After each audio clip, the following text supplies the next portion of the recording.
You might be an entrepreneur if.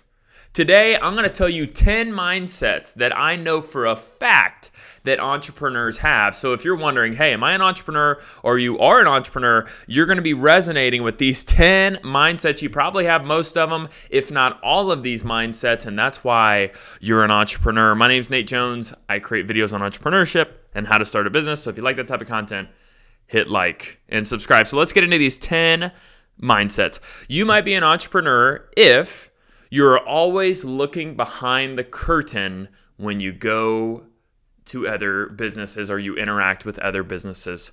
So let's say you go to a restaurant. A normal person would sit at the booth, order their food, and just be like, la, la, la, let's talk about something. But not an entrepreneur. An entrepreneur starts calculating how many waitresses and waiters are in the room, how much food costs, how much money each table's bringing in, what's the lease that they're buying the building for, or what they have the building for, what's the cash flow, how much is this money, how much money is this restaurant working? Maybe a plumbing contractor comes to their house. They start calculating how much they're paying the plumbing contractor, how the plumbing contractor makes money. They start calculating everything. Maybe they go to an amusement park. Wow, everybody paid $200 to get in here today. There's this many people. This is how much money they're bringing in. This is the salaries. And you start backing into the cash flow. Entrepreneurs are always thinking behind the curtain of the businesses they interact with, and it drives people insane. It drives my wife insane. Number 2, you question leadership. Entrepreneurs question leadership.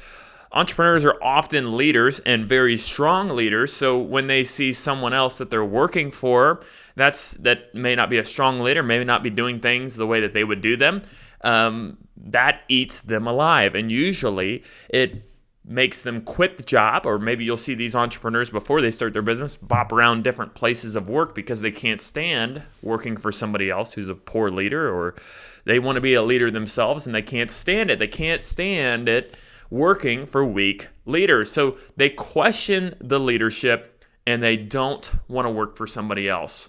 And eventually they get fed up and they're like, you know what, I'm done. I'm not working for somebody else. I'm working for myself. Number 3 here, you have a drive to make a lot of money. Yes, money is a massive motivating factor for entrepreneurs. They want the score on the scoreboard. They want to be the person with the most points in a game. Okay, so money is a huge motivating factor. It may not be the number 1 motivating factor, but it is definitely in the top 3 to 4 reasons why somebody would start a business. Entrepreneurs know that the main way to build masses of wealth in this world is to become a business owner, to become an owner in something, to be an entrepreneur, and they want to drive the nice car, have the nice vacations, and they want to have the nice watches. Entrepreneurs are money motivated. And yes, there's a lot of other reasons to start a business, but money is one of the main reasons that entrepreneurs really get up in the morning and hit it hard, okay? Number 4 here, you might be an entrepreneur if you like control. You like to control the operations, the marketing of your company, the branding, the processes, and a lot of times this is a detriment to entrepreneurs because they are not very good at delegating. They want to hold everything and they're like, I do it this way, and they have a hard time delegating things to other people because they don't believe that anybody else can do it like them. I know a person who owns a business. He does everything himself, and he says, well, nobody can work as hard as I am. Nobody's going to do it the way I did. I had employees. I didn't want them anymore, blah, blah, blah. And I completely understand, but entrepreneurs, they have that control. They want it, and they often are horrible delegators because they want to do it themselves because they know that they do it the best. And that's what hinders entrepreneurs from really scaling their business, is that believing that they're the only ones in the universe that know how to do something. You can delegate and you can scale your business. Number 5, you might be an entrepreneur if you are the happiest when you are building something. Entrepreneurs are builders, business builders, wealth builders, relationship builders. When I am building something, I'm building a business or whatever I'm building, it makes me so happy. I remember when I was growing up, every video game I had, every sports game, I would do dynasty mode. And I would be in like 20 years, build my team up, win so many Super Bowls, negotiate contracts. I love doing that. Roller coaster tycoon, building an amusement park, building that, keeping track of the ticket sales that came in. I loved doing those games because I'm a builder, I'm an entrepreneur, and you are too. You want to build something that is as a result of your hard work. And that will motivate you to continue to grow. And this is outside of the money, but building something, building a legacy entrepreneurs care about.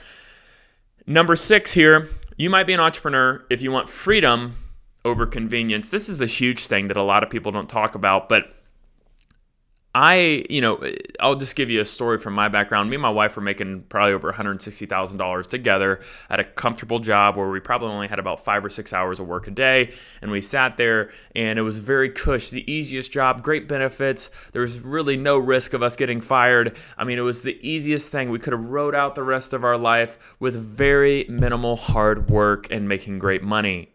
And that was convenient. But what we said is, hey, this isn't meaningful. We want something meaningful. We want something that we can look back on and tell our kids, hey, yes, follow your dreams, follow what you want to do in life, and we did it, and here's what happened, right? Here's what we did. We wanted to have a life of meaning and purpose instead of convenience. So a lot of times, entrepreneurs want freedom. So they want the freedom to be able to do what they want. They want the freedom to be able to build the business they want. And a lot of times that is not more convenient than just working a job. It's far easier working a job for somebody else than it is to go from what we had to zero. And we built it. And now we've surpassed what we made before, obviously. But, that freedom aspect, yes, we worked so much harder than we did the past 10 years and 3 years, right? So it's not convenient, but it is 100% worth it. Number 7 here, you might be an entrepreneur if you're constantly talking about money, how to make it, how to grow it, how to expand into different operations, tinkering. What if we did this? How much money would this bring in? You're constantly thinking about things. Where's the next opportunity? How can we maximize bringing in money next year? Business owners are constantly pushing the envelope of what can we do next? And a lot of times, to be honest, this kind of hinders business owners because often where you find the best success is in the boring side of business, right? Is doing the same thing and slowly growing it when entrepreneurs want to have this big, magnificent firework bang in 1 year. Oftentimes, businesses don't work like that. It's a very slow grow, and you have to grow it every day. So what happens is a lot of business owners get distracted and they go everywhere, and then they're kind of running in place because they haven't really dug deep somewhere. They're in knee deep and a mile wide. And that's one thing that you have to control yourself is that, hey, my brain's going to go everywhere, right? You need to control yourself and say, hey, look, I can do the dreaming at some point, but at some point I need to dig in, do what I need to do every day.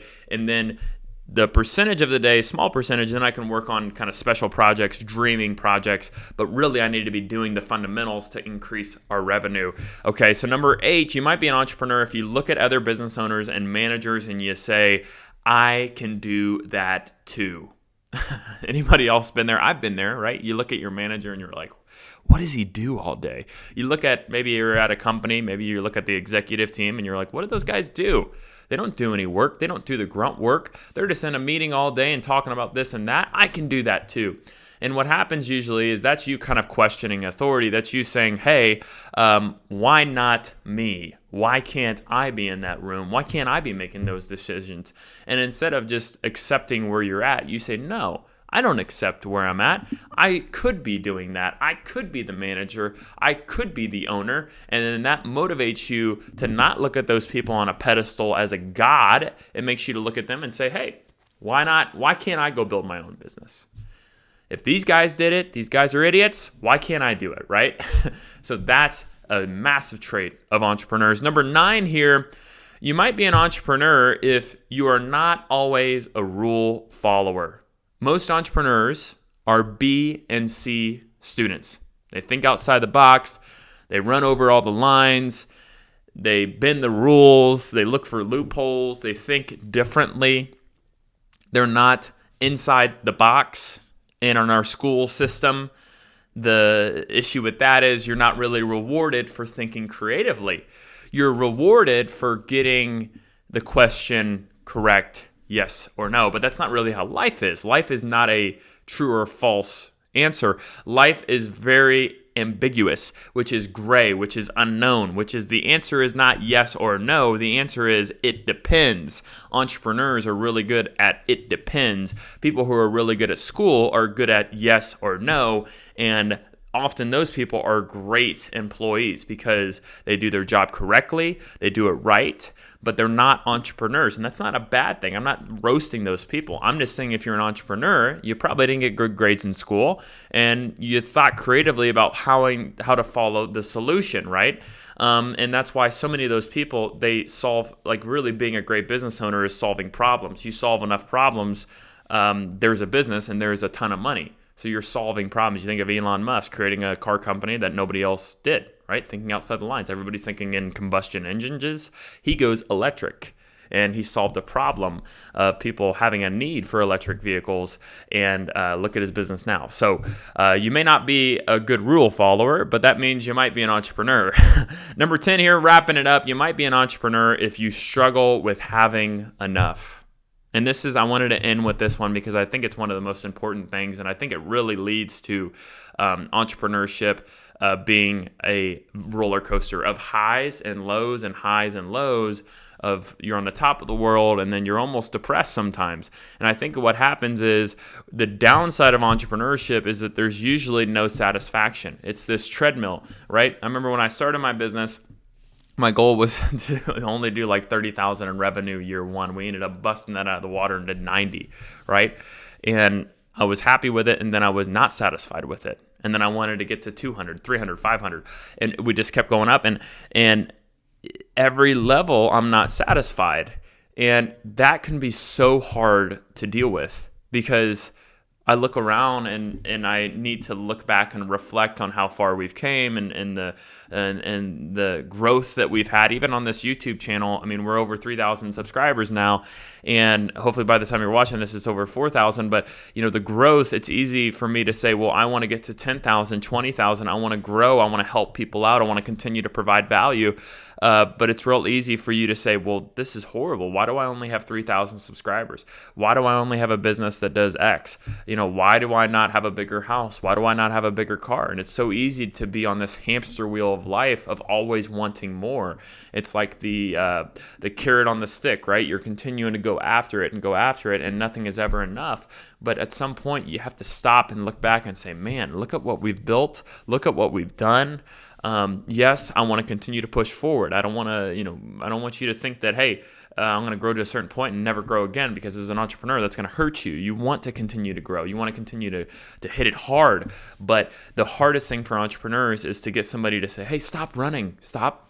Get off the treadmill for a second. Stop staring at the number and sweating and grinding so much, and just pause. Just pause for a second. And look at the distance that you've traveled. Look at the success that you've seen. And look at that. Acknowledge that. Be happy. Be thankful. Be humbled. And take that and continue to move forward.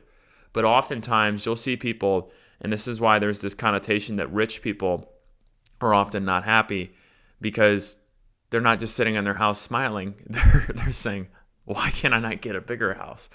And yes, that drive should be there, but you should also realize that life is short, and that you should be happy and you should be thankful for how far you've came, and look back, so that continues to motivate you towards progress. When you acknowledge progress, it helps you continue to have more progress. But when you don't acknowledge it, you don't really know how great you are. And I want to tell you today, you are great, and you are doing a fantastic job, no matter where you're at. But in the future, things will continue to grow. Just acknowledge the growth that you have so far, and you will be in a way better place in your mind than this hamster wheel of life. My name is Nate Jones. If you like today's video, hit like and subscribe. Thanks.